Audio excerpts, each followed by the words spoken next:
আজকে কিছু ইলিশ মাছ নেওয়ার জন্য বাজারে আসছিলাম, বাট আমি যেই সাইজের ইলিশটা খুঁজতেছিলাম সেটা কিন্তু পাওয়া যাচ্ছিল না।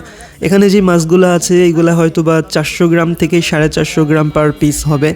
সো আমি ভাবলাম তাহলে একটু কারণ বাজার যাই, ওখান থেকে নিয়ে আসি। পরে দেখলাম যে ডিস্টেন্সটা যেহেতু একটু বেশি, সো আর যাওয়া হয় নাই।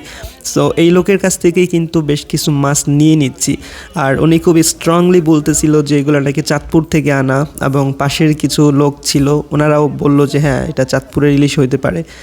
ওনার কথার উপরেই নিয়ে নিলাম। আর দামটা হচ্ছে 780 টাকার মতো করে কেজি পড়ছে, মানে উনি 800 টাকা করেই দিতে চাইছিল। সো আমরা একটু দামাদামি করে একটু মানে কমে পাইছি। আর মাছগুলো দেখতে বেশ সুন্দর, সো আশা করি ভালোই হবে। আর ওনার কাছে আরও কিছু মাছ ছিল, সেগুলোও নিব। সো আগে একটু ইলিশ মাছটা নিয়ে নিই।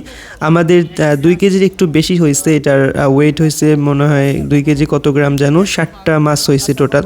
সো আশা করি মাছটা ভালো হবে ইনশাআল্লাহ।